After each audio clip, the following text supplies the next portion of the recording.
A Fazenda Santa Esperança se erguia como uma fortaleza no coração do Brasil colonial. Suas terras se estendiam além do que os olhos conseguiam alcançar. Campos de cana-de-açúcar balançando ao vento como um mar verde sob o sol escaldante. A Casa Grande, com suas paredes brancas e varandas largas, dominava o horizonte, símbolo máximo do poder do Coronel Rodrigo de Almeida, homem temido por sua brutalidade e respeitado por sua riqueza.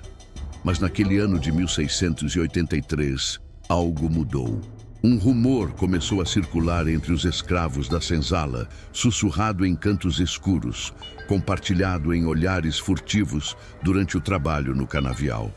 Falavam de uma jovem, recém-chegada de um navio negreiro, que possuía um dom impossível. Seu nome era Aiomide, palavra que na língua de sua terra natal significava "minha alegria chegou". Mas ali, naquela fazenda, ela era conhecida apenas como a escrava linda. Aiomide tinha no máximo 20 anos. Sua pele era escura como a noite sem lua. Seus olhos profundos carregavam uma tristeza ancestral. E sua beleza era tão perturbadora que até mesmo a Sinhá Beatriz sentia uma pontada de inveja sempre que a via. Mas não era a beleza que fazia os escravos sussurrarem seu nome com reverência e medo. Era o que diziam ter visto. Mãos que tocavam feridas mortais e as faziam cicatrizar. Palavras murmuradas que traziam de volta crianças à beira da morte. Olhos que pareciam enxergar além do véu que separa este mundo do próximo. O Coronel Rodrigo nunca deu ouvidos a superstições. Para ele, escravos eram propriedade, ferramentas de trabalho, nada mais. Seu mundo era feito de contratos, terras, poder e violência quando necessário. E era justamente por causa dessa violência que naquela tarde quente de março, tudo mudou. A disputa começou no limite norte da fazenda. O vizinho, Capitão Mor João da Silva, alegava que 3 alqueires de terra pertenciam a ele por direito de um acordo antigo. O coronel discordava com veemência. Os 2 homens se encontraram sob o sol implacável, cercados por capangas armados de ambos os lados. A conversa começou tensa, evoluiu para gritos e terminou em empurrões. Foi quando o coronel sentiu a dor, súbita, aguda, como se alguém tivesse enterrado uma faca em seu peito. Ele levou a mão ao coração, os olhos arregalados de surpresa e terror. Cambaleou para trás, as pernas falhando, e desabou no chão de terra vermelha antes que qualquer um pudesse ampará-lo. Seu corpo ficou imóvel, os olhos abertos, encarando o céu sem ver. O médico foi chamado às pressas. Veio da vila, cavalgando como se o diabo estivesse em seus calcanhares. Mas quando chegou, depois de examinar o corpo do coronel com instrumentos primitivos e tocar seu pulso silencioso, apenas balançou a cabeça com pesar. "Parou o coração", disse ele, sua voz soando como uma sentença de morte para todos na fazenda. "Não há nada que eu possa fazer. O Coronel Rodrigo de Almeida está morto." A notícia se espalhou pela fazenda como fogo na palha seca. Na Casa Grande, a Sinhá Beatriz sentiu suas pernas fraquejarem. Ela era uma mulher de 40 anos, ainda bela, acostumada ao luxo e ao poder que vinha de ser esposa do homem mais rico da região. Mas agora, com o marido morto, sua posição estava em perigo. As terras, por lei, passariam para o filho primogênito. Mas ele estava em Portugal estudando e levaria meses para voltar. Nesse meio tempo, os credores viriam, os vizinhos tentariam tomar as terras, os escravos poderiam se rebelar. Ela ficaria vulnerável, exposta, talvez até expulsa da própria casa. Foi então que uma das mucamas, uma mulher mais velha chamada Rosa, se aproximou dela na sala grande, onde a Sinhá chorava abraçada a um retrato do marido. "Sinhá", sussurrou Rosa, com medo na voz. "Tem alguém que talvez possa ajudar." Beatriz ergueu o rosto molhado de lágrimas, confusa. "Ajudar?" O médico já disse, que não há nada a fazer. Meu marido está morto. Rosa olhou ao redor, certificando-se de que ninguém mais estava ouvindo. Tenho uma escrava nova, Ayomide. Dizem que ela tem um dom, que já trouxe pessoas de volta. Assim a encarou como se tivesse enlouquecido. Isso é absurdo, superstição de negro. Ninguém volta dos mortos. Mas mesmo enquanto dizia isso, uma fagulha de esperança desesperada acendeu em seu peito. Ela pensou nas consequências de perder tudo, na humilhação de ser reduzida a nada, talvez tendo que mendigar abrigo com parentes distantes que sempre a invejaram. Pensou no poder que teria novamente se o coronel voltasse. E naquele momento de desespero absoluto, a racionalidade perdeu para a necessidade. Traga ela aqui, ordenou Beatriz, sua voz tremendo. Agora. Minutos depois, Ayomide estava diante dela. A jovem escrava mantinha os olhos baixos, como era esperado, mas havia algo em sua postura que não era submissão. Era uma espécie de serenidade profunda, como se ela estivesse além do medo que dominava os outros escravos. Ela usava apenas um vestido simples de algodão cru, e seus pés descalços estavam cobertos de poeira vermelha. Olhe para mim, disse a Sinhá, e sua voz saiu mais suplicante do que autoritária. Ayomide ergueu os olhos. Eram olhos negros, profundos, que pareciam carregar séculos de sabedoria e dor. Dizem que você tem um poder que pode trazer pessoas de volta, é verdade? Ayomide permaneceu em silêncio por um longo momento. Quando finalmente falou, sua voz era suave, mas carregada de um peso que fez a Sinhá estremecer. Cada coisa tem seu tempo. A vida tem seu tempo. A morte tem o seu. Mexer nisso tem consequências. Eu não me importo com consequências, gritou Beatriz. E então, pela primeira vez em sua vida, ela fez algo impensável. Caiu de joelhos diante da escrava. Lágrimas corriam por seu rosto, sua voz quebrada de desespero. Por favor, eu imploro, traga meu marido de volta. Eu te dou o que você quiser, liberdade, ouro, o que for, só traga ele de volta. Ayomide olhou para aquela mulher poderosa ajoelhada a seus pés e algo passou por seus olhos. Talvez piedade, talvez reconhecimento de um destino inevitável. Onde ele está? Perguntou simplesmente. O corpo do coronel havia sido levado para o quarto principal da casa grande. Estava deitado sobre a cama de dossel, ainda com as roupas que usava quando caiu. Seu rosto tinha a palidez serosa da morte, os lábios começando a ficar azulados. Várias pessoas estavam no quarto. O médico, 2 capangas, algumas mucamas preparando o corpo para o velório. Quando a Sinhá entrou seguida por Ayomide, todos pararam e olharam com espanto. Uma escrava no quarto dos senhores? Isso era inaceitável. Mas a autoridade ainda restante de Beatriz fez todos recuarem. Saiam, ordenou ela. Todos. Agora. Mas Sinhá, começou o médico. Saiam! Um por um saíram, lançando olhares curiosos e assustados para Ayomide. Quando a porta se fechou, ficaram apenas as 2 mulheres e o corpo morto. Ayomide se aproximou da cama lentamente. Colocou a mão sobre o peito do coronel, sentindo o silêncio onde deveria haver batimentos. Fechou os olhos e ficou assim por um longo tempo, tão imóvel que parecia uma estátua. Ele já está longe, murmurou ela.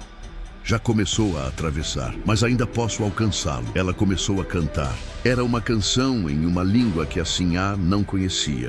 Melodia estranha e antiga que fazia os pelos da nuca se arrepiarem.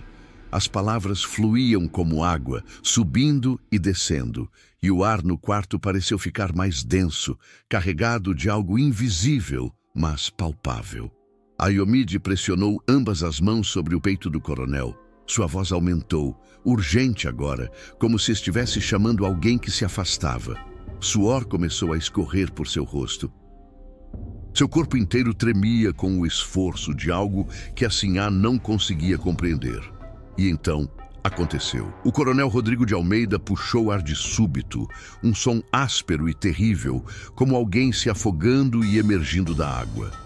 Seus olhos se abriram, vazios por um instante, antes de focarem no teto.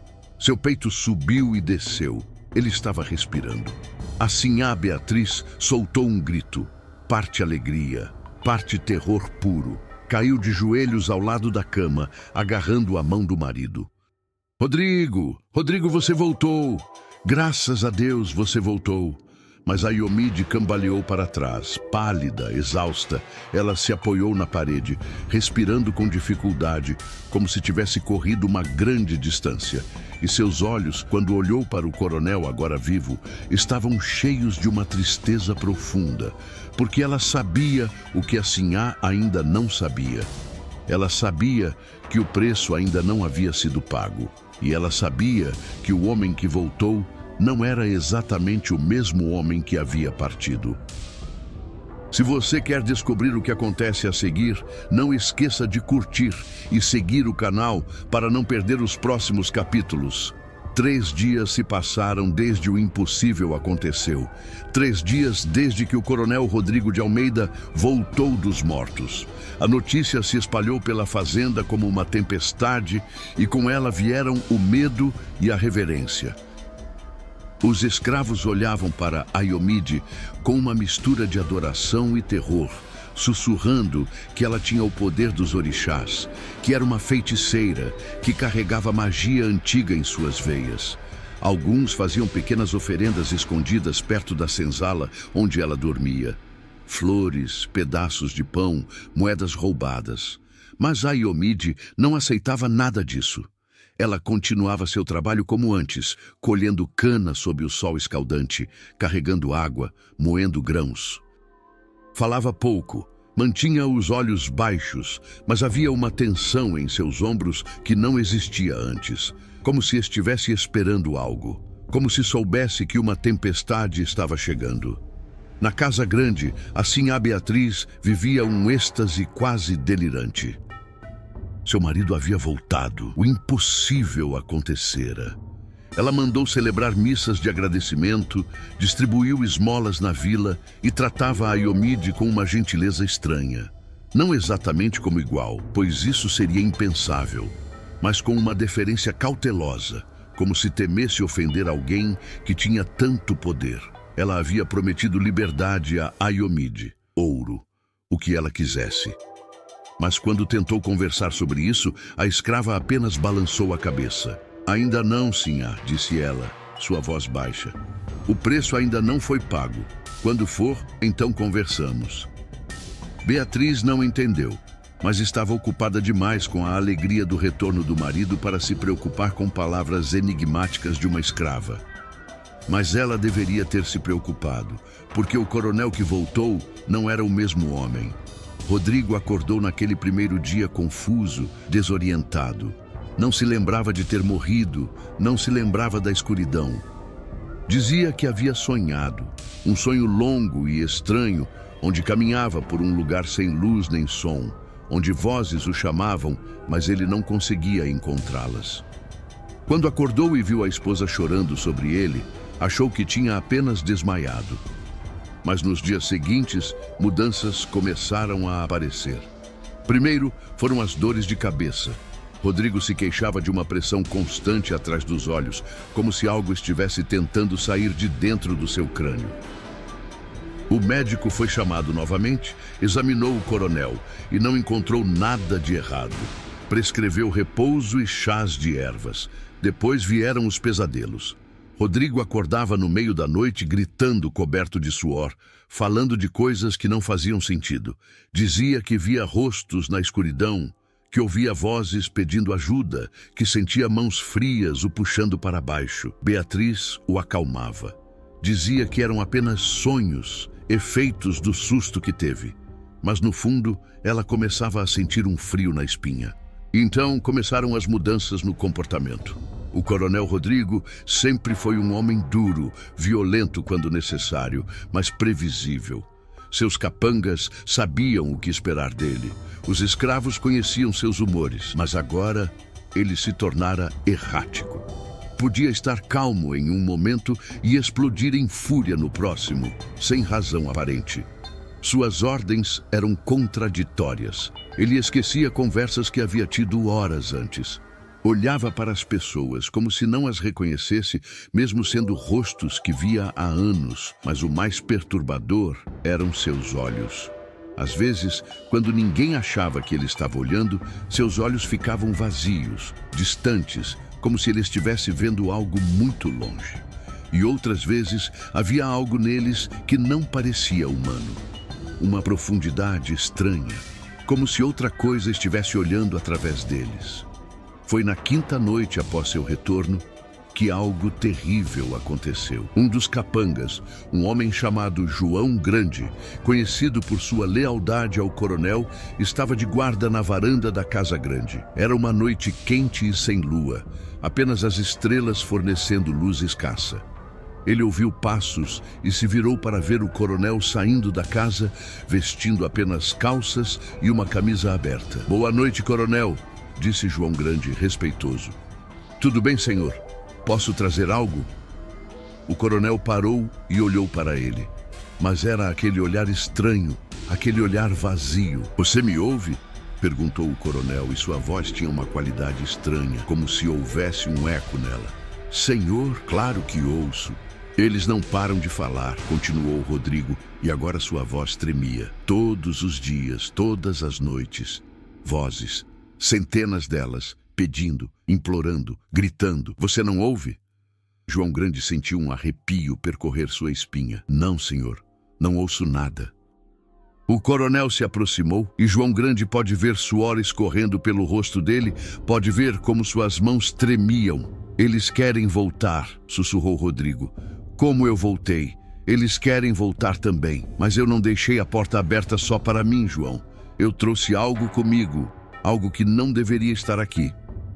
"Coronel, o senhor está doente. Vou chamar o médico. Vou chamar a Sinhá." Mas antes que pudesse se mover, o coronel o agarrou pelo braço com força surpreendente. "Ela me trouxe de volta", disse ele, e seus olhos estavam arregalados agora, aterrorizados. "A escrava, a Iomide.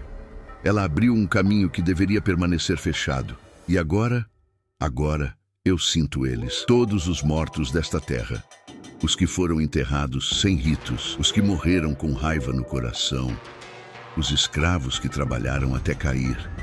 Eles estão aqui, João. Estão me chamando. Querem que eu os leve de volta." João Grande tentou se soltar, genuinamente assustado agora. "Coronel, por favor, volte para dentro. O senhor precisa descansar."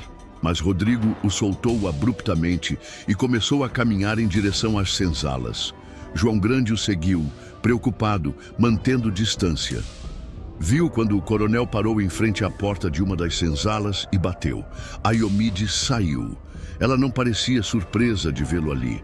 Era como se estivesse esperando. "Você sabia", disse o coronel, e agora sua voz era uma acusação. "Você sabia o que aconteceria." "Eu avisei", respondeu a Iomide calmamente. "Eu disse que mexer com a morte tem consequências." "Faça parar", implorou Rodrigo. E pela primeira vez, João Grande viu lágrimas nos olhos do coronel. As vozes, as visões, a sensação de estar dividido entre dois mundos. "Faça parar." A Iomide o olhou com aqueles olhos profundos e tristes. "Eu não posso. Você está preso entre os mundos agora. Uma parte de você ainda está do outro lado, e uma parte do outro lado veio com você." "Isso não pode ser desfeito. Então me mate", disse Rodrigo desesperado. "Me mate de verdade desta vez. Eu não aguento mais." "Se você morrer agora", disse a Iomide lentamente, "a porta que eu abri permanecerá aberta, e outros virão através dela. Você precisa viver, coronel. Viver e aprender a conviver com o que você se tornou. Porque você é uma ponte agora entre a vida e a morte. E essa ponte precisa permanecer de pé." O coronel caiu de joelhos ali mesmo, na terra, soluçando. João Grande ficou petrificado, sem saber o que fazer. E Aiomide apenas olhou para aquele homem poderoso reduzido a nada, e havia piedade em seus olhos, mas também algo mais, uma aceitação sombria, como se tudo isso fosse parte de um plano maior que ela não controlava. Na manhã seguinte, o coronel Rodrigo não saiu do quarto. Assim, a Beatriz estava preocupada, confusa. Ele havia pedido que Aiomide fosse levada até ele. Quando a escrava entrou no quarto dos senhores, algo que fez as mucamas sussurrarem horrorizadas, Rodrigo estava sentado na beira da cama, parecendo uma sombra de si mesmo. "Eu preciso entender", disse ele. "Como você faz isso? Como você controla esse poder?" Aiomide se sentou no chão, mantendo distância respeitosa. "Eu não controlo. Eu apenas conheço os caminhos. Minha avó me ensinou e a avó dela ensinou a ela. Em minha terra, antes dos navios, eu era guardiã dos ritos de passagem. Eu ajudava as almas a atravessar. Mas trazer alguém de volta, isso vai contra a natureza. Sempre pensei que nunca faria. Mas a Sinhá implorou. E eu também queria ver se era possível." "Então você usou minha vida para um experimento?" Havia raiva na voz do coronel, mas também resignação. "Não", disse Aiomide firmemente. "Eu salvei sua vida porque a Sinhá prometeu minha liberdade. Mas eu avisei que havia um preço. E agora você está pagando esse preço. O que vai acontecer comigo?" Aiomide ficou em silêncio por um longo momento. "Você vai começar a ver coisas que outros não veem.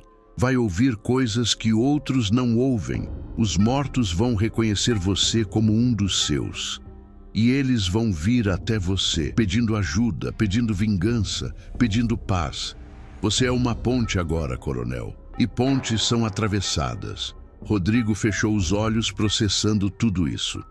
"E não há como desfazer? Há um caminho", disse Aiomide lentamente, "mas é perigoso. E requer que você enfrente algo que a maioria das pessoas não tem coragem de enfrentar." "O quê?" Aiomide se levantou, olhou pela janela para a vasta extensão da fazenda. "Você precisa dar descanso aos mortos inquietos desta terra. Todos eles. Os escravos enterrados sem nome, os que foram mortos injustamente, os que partiram com raiva no coração. Você precisa ouvir suas histórias, reconhecer sua dor e ajudá-los a atravessar. Só quando todos eles tiverem paz, você terá paz." O coronel abriu os olhos e a encarou. "Mas quantos são? Dezenas? Centenas?" "Centenas", confirmou Aiomide. "Esta fazenda tem mais de 100 anos. Muitos morreram aqui. Muitos estão presos aqui." Rodrigo se levantou, caminhou até a janela ao lado dela.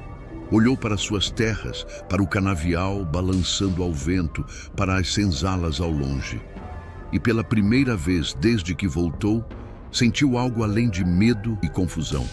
Sentiu propósito. "Então é isso que vou fazer", disse ele. "Vou dar descanso a todos eles.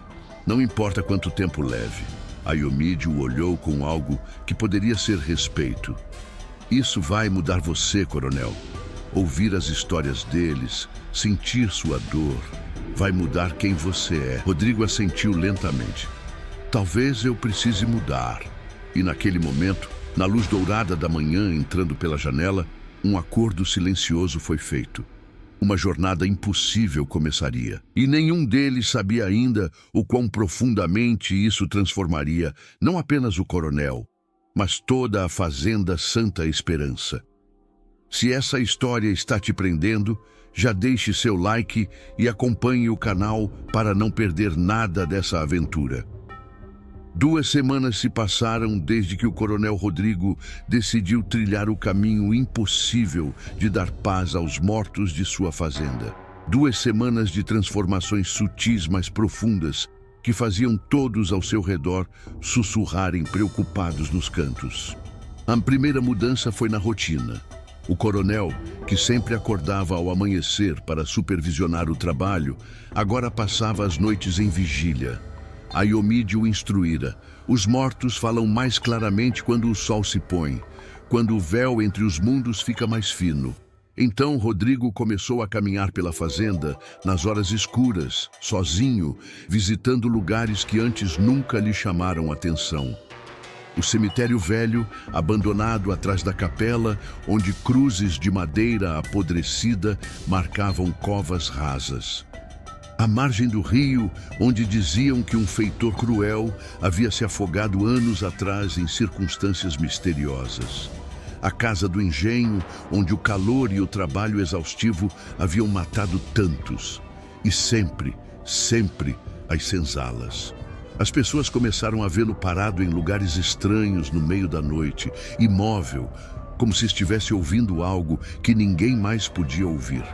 E talvez estivesse, porque o coronel começou a saber coisas que não deveria saber. Foi numa noite úmida, com nuvens cobrindo as estrelas, que a primeira revelação veio à tona de maneira impossível de ignorar. O coronel mandou chamar todos os homens da fazenda, capangas, feitores, até os escravos mais velhos, para uma reunião na varanda da Casa Grande. Beatriz observava da janela, preocupada. Seu marido estava diferente, mais magro, olhos fundos, mas havia uma determinação nele que ela não reconhecia. Quando todos estavam reunidos, tochas iluminando rostos confusos e apreensivos, Rodrigo apontou para um dos feitores, um homem chamado Gonçalo, conhecido por sua crueldade com os escravos. "Você matou um homem", disse o coronel, sua voz cortante como uma lâmina. "Há 3 anos, um escravo chamado Tomás. Você disse que ele tentou fugir e se afogou no rio perseguindo-o. Mas isso é mentira." Gonçalo empalideceu. "Coronel, eu não sei do que o senhor está falando. Você o matou porque ele descobriu que você estava roubando da fazenda." Continuou Rodrigo, e agora havia algo terrível em sua voz, como se não fosse apenas ele falando. "Desviando parte da produção de açúcar e vendendo por fora. Tomás viu. Você o levou até o rio, afogou ele com suas próprias mãos e enterrou o corpo sob as raízes da figueira velha." Silêncio absoluto. Todos olhavam para Gonçalo, que estava tremendo agora. Como o senhor sabe disso?" "Porque Tomás me contou", disse o coronel simplesmente. "Esta noite. Ele está parado atrás de você agora." Gonçalo se virou bruscamente, aterrorizado. Mas é claro que não viu nada. Mas alguns dos escravos presentes, aqueles com sensibilidade para tais coisas, recuaram involuntariamente, como se realmente sentissem uma presença. "Coronel, eu posso explicar." "Não quero explicações", disse Rodrigo, e havia uma frieza nele que fez até os homens mais duros estremecerem. "Você vai cavar sob aquela figueira, vai trazer os ossos de Tomás para a luz. Vamos enterrá-lo adequadamente, com ritos cristãos na capela. E você vai embora desta fazenda antes do amanhecer. Se ainda estiver aqui quando o sol nascer, eu te entrego às autoridades por assassinato." Gonçalo sabia que não havia escolha. Com mãos tremendo, ele pegou uma pá e, acompanhado por outros homens, foi até a figueira velha. E lá, exatamente onde o coronel disse que estariam, eles encontraram ossos humanos enterrados sob as raízes retorcidas. A notícia se espalhou pela fazenda como um raio. O coronel podia ver os mortos, podia ouvi-los, e estava disposto a fazer justiça por eles, mesmo que isso significasse desafiar seu próprio povo. Nos dias seguintes, mais revelações vieram. Uma escrava chamada Benedita, que havia morrido no parto, apareceu para o coronel pedindo que ele cuidasse de sua filha, uma menina de 5 anos que estava sendo maltratada por uma das mucamas. Rodrigo interveio, tirou a criança da situação e a colocou sob cuidado direto da sinhá. Um jovem escravo que havia se enforcado na senzala revelou que não foi suicídio. Ele havia sido assassinado por outro escravo com quem disputava o afeto de uma mulher. O coronel confrontou o assassino, que confessou chorando e foi punido. Um velho fazendeiro, antigo dono das terras antes de Rodrigo comprar a propriedade, apareceu dizendo que tinha um tesouro enterrado que queria que fosse dado a seus netos. agora pobres e esquecidos em uma vila distante. O coronel mandou cavar, encontrou o ouro e o enviou para a família. Cada história era um fio sendo desembaraçado de um emaranhado complexo de injustiças, segredos e dores não resolvidas. E com cada alma que o coronel ajudava a encontrar paz, ele sentia o peso em seu peito diminuir um pouco. As dores de cabeça ficavam menos intensas, os pesadelos menos frequentes, mas havia um problema crescente. Quanto mais o coronel ajudava os mortos, mais vivos se tornavam ameaçados. Os capangas começaram a ficar ressentidos. Muitos deles tinham segredos, tinham cometido atos cruéis que não queriam revelados, e agora tinham um patrão que podia descobrir qualquer coisa falando com fantasmas. Começaram a se reunir em segredo, sussurrando sobre como o coronel havia enlouquecido, como havia sido enfeitiçado pela escrava. Os vizinhos também ficaram inquietos. Capitão Mor João da Silva, o homem com quem Rodrigo havia brigado antes de morrer, começou a espalhar rumores na vila. Dizia que o coronel estava possuído, que praticava bruxaria, que a Fazenda Santa Esperança havia se tornado um lugar amaldiçoado. Alguns padres começaram a falar em exorcismo. E assim a Beatriz, apesar de amar seu marido e estar grata por tê-lo de volta, começou a sentir medo.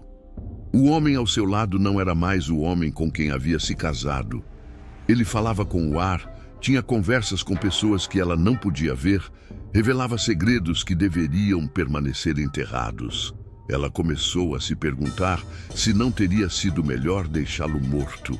Foi numa noite tempestuosa, com raios cortando o céu e chuva tamborilando no telhado, que a tensão finalmente explodiu. O coronel estava em seu estudo, escrevendo nomes em um caderno. Todos os mortos que ainda precisava ajudar, todas as histórias que ainda precisava ouvir. Aiomide estava com ele, pois havia se tornado sua guia nessa jornada impossível, ensinando-o a distinguir entre vozes verdadeiras e eco das próprias emoções. A porta se abriu violentamente. 5 capangas entraram, liderados por João Grande, todos armados. "Chega, coronel", disse João Grande. E havia tristeza em sua voz, mas também determinação. "Isso precisa parar." Rodrigo se levantou lentamente, olhou para os homens que o haviam servido fielmente por anos. "Vocês vão me matar?", perguntou calmamente. "Se necessário", disse outro capanga, um homem chamado Pedro Forte.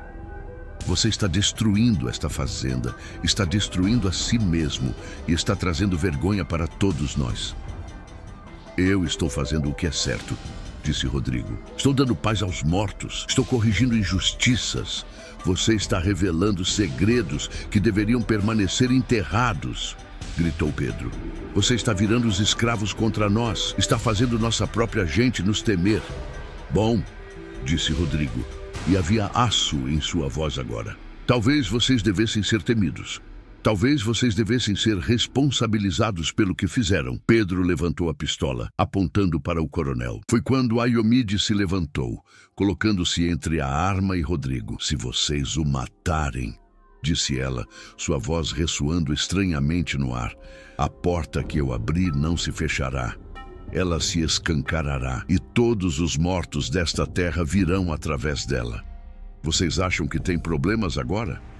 Esperem para ver o que acontece quando centenas de espíritos furiosos ficarem livres, sem ninguém para guiá-los ou acalmá-los." Os homens hesitaram. Havia algo na voz dela, na maneira como o ar ao redor dela parecia vibrar, que os fez recuar instintivamente. "Ele precisa completar o que começou", continuou Aiomide. "Quando todos os mortos tiverem paz, quando todas as dívidas forem pagas, então a porta se fechará, e o coronel voltará a ser apenas um homem. Mas se vocês o matarem agora, antes disso acontecer, vocês condenam esta fazenda a se tornar um portal permanente entre os mundos. E nenhum de vocês terá paz, nem em vida, nem após a morte." Um longo silêncio. Raios iluminavam o quarto através das janelas, criando sombras dançantes. E por um momento, só por um momento, todos na sala sentiram uma presença ou múltiplas presenças. Observando, esperando, João Grande abaixou sua arma lentamente. "Quanto tempo?" perguntou ele, sua voz rouca. "Quanto tempo até isso acabar?" Ayomide olhou para Rodrigo, depois de volta para os homens. "Semanas, talvez meses, mas vai acabar. Eu prometo." Um por um, os capangas abaixaram suas armas e saíram do estudo. Mas todos sabiam que algo havia mudado irrevogavelmente. A Fazenda Santa Esperança não era mais apenas um lugar de trabalho e poder. Havia se tornado um campo de batalha entre os vivos e os mortos, entre justiça e segredos, entre o que foi e o que poderia ser. E no centro de tudo estava um homem que morreu e voltou, carregando o peso de duas realidades em seus ombros. E se você quer continuar descobrindo o que acontece, siga o canal agora. Cada capítulo traz novas revelações. Um mês se passou desde a noite em que os capangas quase mataram o coronel. Um mês de revelações dolorosas, de verdades enterradas vindo à luz, de almas inquietas finalmente encontrando descanso. A Fazenda Santa Esperança estava se transformando, mas não da maneira que ninguém esperava. O coronel Rodrigo havia perdido quase 10 quilos. Seus olhos estavam fundos, cercados por sombras escuras, mas havia uma clareza neles que não existia antes. Ele não dormia mais que poucas horas por noite, passando a maior parte do tempo conversando com os mortos, ouvindo suas histórias, fazendo o que podia para corrigi-las. Ayomide permanecia ao seu lado, guiando-o, protegendo-o quando ele ia longe demais e arriscava se perder entre os mundos. Ela havia se tornado mais do que uma escrava. Era uma conselheira, uma aliada, talvez até uma amiga, embora nenhum dos dois ousasse usar essa palavra em voz alta numa sociedade onde tais coisas eram impensáveis. Mas quanto mais o coronel mergulhava no mundo dos mortos, mais ele se afastava dos vivos. Assim, a Beatriz já não sabia o que fazer. Seu marido estava vivo, sim, mas era como viver com um fantasma. Ele mal a olhava, mal conversava com ela. Passava os dias em silêncio, escrevendo em seu caderno, fazendo anotações sobre pessoas mortas há décadas. À noite, vagava pela fazenda como uma alma perdida. Ela tentou falar com ele várias vezes, implorar que parasse, que voltasse a ser o homem que ele era. Mas Rodrigo sempre respondia a mesma coisa. "Eu preciso terminar isso, Beatriz. Eu preciso." E ela via nos olhos dele uma obsessão que a assustava. As pessoas da fazenda começaram a evitá-lo. Escravos se benziam quando ele passava. Capangas mantinham distância. Até os animais pareciam inquietos em sua presença, como se sentissem algo nele que não era completamente humano. Foi numa tarde cinzenta, com nuvens pesadas ameaçando tempestade, que Beatriz finalmente confrontou Ayomide. A escrava estava lavando roupas no rio quando a Sinhá se aproximou. Não havia ninguém mais por perto. Era um momento raro de privacidade. "Você fez isso com ele", disse Beatriz, e sua voz tremia entre raiva e desespero. "Você o trouxe de volta errado." Ayomide continuou lavando, suas mãos movendo-se ritmicamente na água fria. "Eu o trouxe de volta", disse ela simplesmente. A Sinhá me implorou, prometi as consequências, mas a Sinhá não quis ouvir. Eu não sabia que seria assim. Eu não sabia que ele ia se tornar isso. Ayomide finalmente parou e olhou para Beatriz. Havia compaixão em seus olhos, mas também uma dureza que vinha de quem já sofreu demais para ter medo. O que a Sinhá queria? Um homem que morreu e voltou sem mudanças? A morte muda tudo, Sinhá. Ele viu o outro lado. Ele sabe o que espera a todos nós. Como a Sinhá esperava que ele voltasse e agisse como se nada tivesse acontecido. Beatriz sentou-se na margem do rio, súbita exaustão tomando conta dela. "Eu só queria meu marido de volta", sussurrou ela. "Eu só queria que as coisas voltassem ao normal. Normal." repetiu Ayomide. E havia algo amargo na maneira como disse a palavra. A Sinhá quer voltar ao normal, onde o coronel governava com mão de ferro, onde escravos morriam sem que ninguém se importasse, onde segredos permaneciam enterrados. Esse normal era construído sobre injustiça e sangue. Talvez seja bom que ele tenha mudado. Beatriz a encarou, chocada pela ousadia. Você se esquece de quem você é? De quem eu sou? Ayomide sorriu, mas não era um sorriso alegre. Eu sei exatamente quem eu sou, Sinhá. Eu sou a mulher que tem o poder de vida e morte. Eu sou a única coisa mantendo esta fazenda de se tornar um inferno vivo. E a Sinhá também sabe disso, ou não estaria aqui falando comigo como igual. Um longo silêncio. O rio continuava fluindo, indiferente ao drama humano em suas margens. O que vai acontecer com ele? Perguntou Beatriz finalmente, sua voz pequena. Isso depende, disse Ayomide. Se ele conseguir dar paz a todos os mortos, se conseguir fechar a porta, então talvez ele volte a ser apenas um homem. Mas vai ser um homem diferente. Um homem que carrega o peso de todas as histórias que ouviu, toda a dor que sentiu. Ele nunca mais será o coronel que a Sinhá conhecia. Beatriz sentiu lágrimas escorrendo por seu rosto. Eu cometi um erro, sussurrou ela. Eu deveria ter deixado ele partir em paz. Ayomide se aproximou e, num gesto surpreendente de humanidade, colocou a mão no ombro da Sinhá. Não há como saber, Sinhá. Talvez isso precisasse acontecer. Talvez esta fazenda precisasse desse confronto com seu passado. Talvez todos nós precisássemos. Enquanto isso, o coronel Rodrigo estava enfrentando sua revelação mais difícil. Ele havia passado a noite anterior no cemitério velho, sentado entre as cruzes tombadas, ouvindo. E finalmente uma voz que ele temia ouvir começou a falar. Era a voz de seu próprio pai. Francisco de Almeida havia morrido 15 anos atrás, deixando a fazenda para Rodrigo. Sempre foi considerado um homem justo, severo, mas honrado. Rodrigo cresceu admirando-o, tentando ser como ele.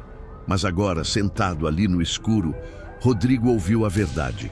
Seu pai havia construído a fortuna da família através de métodos brutais. Havia comprado escravos que sabia serem contrabandeados ilegalmente.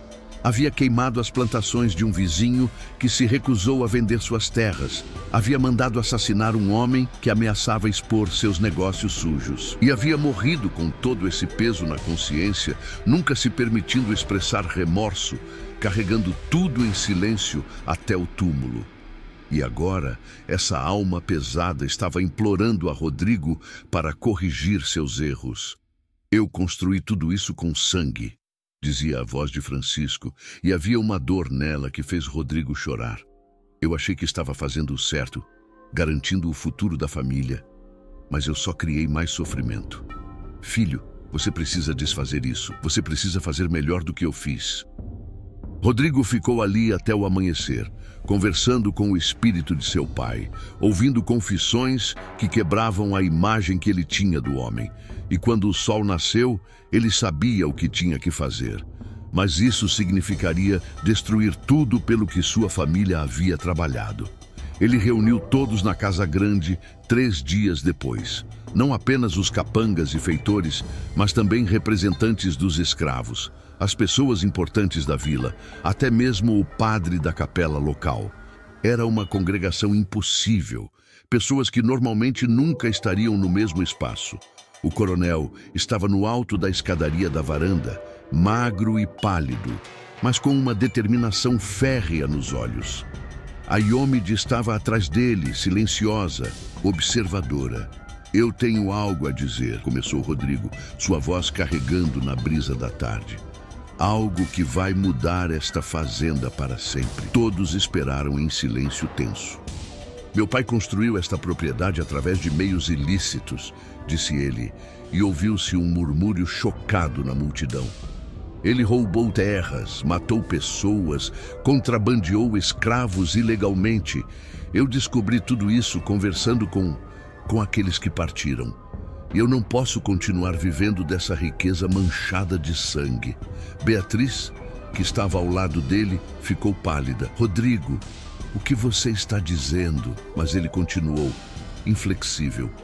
Eu vou devolver as terras que foram roubadas para as famílias corretas. Vou compensar financeiramente aqueles que foram prejudicados. E vou... Ele respirou fundo. Vou começar o processo de libertação gradual dos escravos desta fazenda. Caos. Absoluto caos. Pessoas gritando, protestando, alguns aplaudindo, outros acusando-o de loucura. Beatriz segurou seu braço, tentando fazê-lo reconsiderar. Os capangas pareciam prontos para a revolta. Mas alguns dos escravos, aqueles que ouviram as palavras, tinham lágrimas nos olhos. Vocês acham que eu enlouqueci? Disse Rodrigo, sua voz cortando através do tumulto. Talvez eu tenha, mas eu morri e voltei. E eu vi o que espera do outro lado. Eu vi o julgamento que vem. E eu não vou carregar o peso dos pecados de meu pai. Eu não vou adicionar mais sangue a essa conta. Foi quando o capitão Mor João da Silva, que estava na multidão, deu um passo à frente. Você está arruinando a ordem natural das coisas, disse ele, e havia ódio em sua voz. Você está dando ideias perigosas aos escravos. Você é uma ameaça para todos nós, Rodrigo. Então me mate, disse o coronel simplesmente. Mas saiba que se você fizer isso, centenas de espíritos serão liberados sem controle. A Iomide me explicou. Eu sou a âncora agora. Eu sou o que mantém o portal controlado. Mate-me. E você desencadeia um inferno que não pode imaginar. Silêncio. Porque todos podiam sentir a verdade naquelas palavras. Porque coisas estranhas haviam acontecido na fazenda nos últimos meses. Sombras vistas onde não deveria haver. Vozes ouvidas no vento. Uma sensação constante de serem observados. O capitão Mor recuou. Mas havia promessa de violência em seus olhos. Isso não vai ficar assim, disse ele. Você vai pagar por essa loucura. E se afastou, seguido por outros homens importantes, deixando Rodrigo sabendo que havia feito inimigos poderosos. Mas quando olhou para os rostos dos escravos, viu esperança ali. E quando olhou para Iomide, viu aprovação silenciosa. Ele havia tomado sua decisão. Agora, teria que viver com as consequências. Se você está curioso pelo desfecho dessa história, não esqueça de curtir e ativar o sininho do canal para acompanhar o último capítulo. 6 meses haviam passado desde que o coronel Rodrigo de Almeida anunciou suas decisões radicais. 6 meses de transformações profundas, conflitos intensos e mudanças que ecoariam por gerações. A Fazenda Santa Esperança era agora um lugar diferente. Metade das terras haviam sido devolvidas às famílias que as possuíam antes de serem roubadas pelo pai de Rodrigo. A produção de açúcar havia caído drasticamente, pois muitos dos escravos haviam sido libertados e escolhido partir para começar nova vida longe daquele lugar de dor. Os que permaneceram agora trabalhavam por salário, uma ideia revolucionária que fez Rodrigo ser considerado herege pelos outros fazendeiros. A Casa Grande estava mais silenciosa. Muitos dos capangas haviam partido, não querendo servir a um patrão que eles consideravam louco. Beatriz permanecera, mas a relação entre ela e Rodrigo havia mudado irreversivelmente. Eles ainda se amavam, de uma maneira estranha e melancólica. Mas era o amor de 2 pessoas que conheceram versões diferentes uma da outra. E agora tentavam construir algo novo sobre as ruínas do que foi. E o próprio coronel. Rodrigo havia envelhecido. Seu cabelo estava mais grisalho, linhas profundas marcavam seu rosto. Ele caminhava mais devagar. Mas havia uma paz nele que não existia antes. Uma paz comprada com trabalho duro e confrontos dolorosos. Na tarde quente de setembro, Rodrigo estava no cemitério que ele mesmo havia reformado. As velhas cruzes de madeira apodrecida haviam sido substituídas por lápides de pedra. Cada uma agora tinha um nome, uma data, uma história reconhecida. O cemitério não era mais um lugar de abandono e esquecimento, mas um memorial adequado. A Iomide estava ao seu lado, como tantas vezes estivera nos últimos meses. Ela ainda era tecnicamente escrava, porque Rodrigo precisava manter essa aparência para apaziguar alguns dos vizinhos mais hostis. Mas na prática, ela era livre para ir e vir como quisesse. Ele havia lhe oferecido ouro, terras, qualquer coisa. Mas ela havia recusado tudo, dizendo que ficaria até o trabalho estar completamente terminado. "Quantos ainda restam?" perguntou Rodrigo, sua voz cansada, mas serena. Aiomide fechou os olhos, estendendo seus sentidos para além do véu. "Poucos", disse ela, "muito poucos. A maioria já encontrou paz, já atravessou." "E eu?" perguntou ele. "Quando eles todos partirem, o que acontecerá comigo?" Aiomide abriu os olhos e o olhou com aquele olhar profundo e antigo. "Você vai parar de ser uma ponte. A porta se fechará. Você não verá mais os mortos, não ouvirá mais suas vozes. Você voltará a ser apenas um homem." Rodrigo assentiu lentamente. Havia uma parte dele que sentiria falta disso, da conexão com algo maior, da sensação de propósito.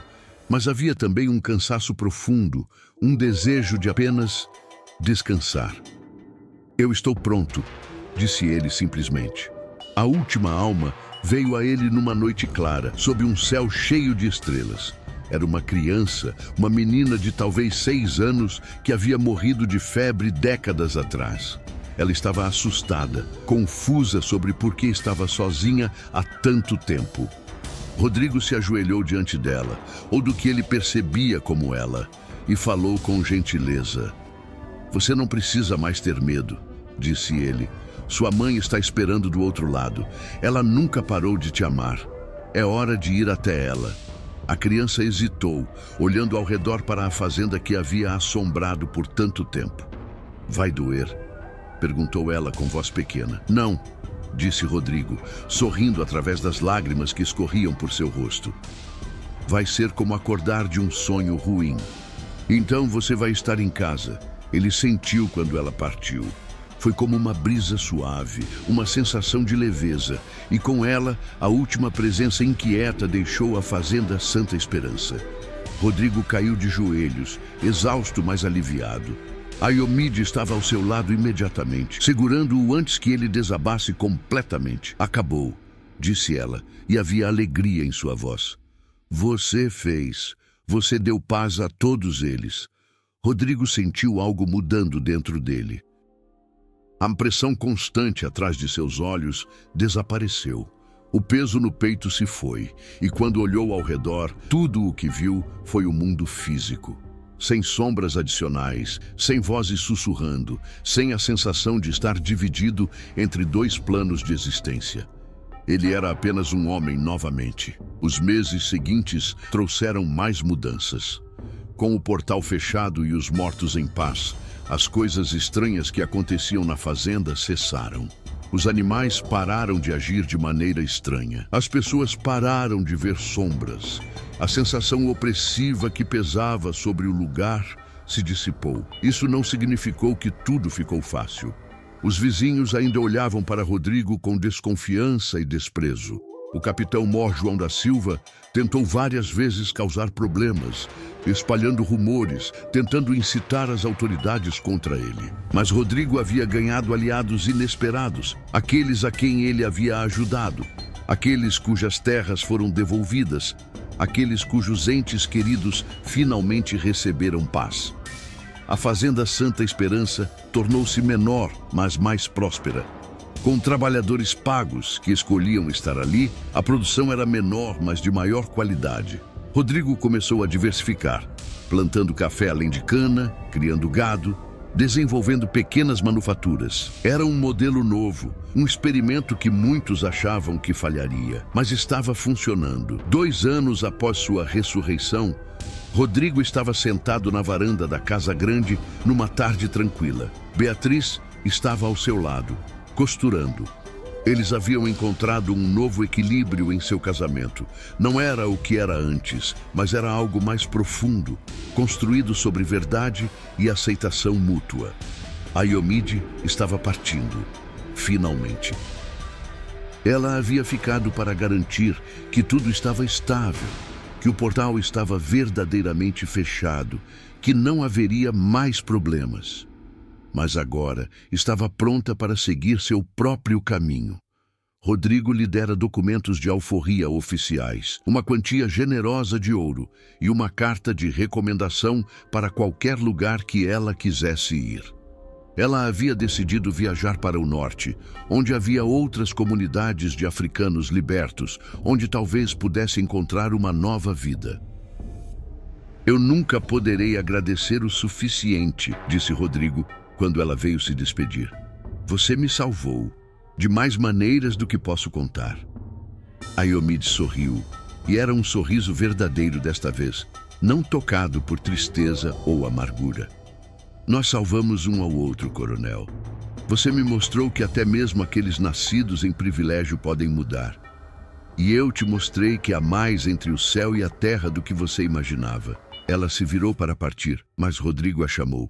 Ayomide, uma última pergunta.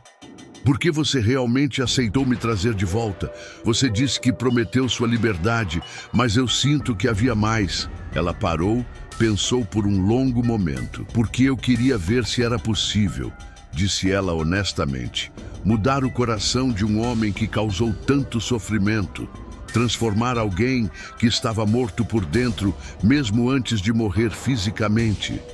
E você provou que é possível.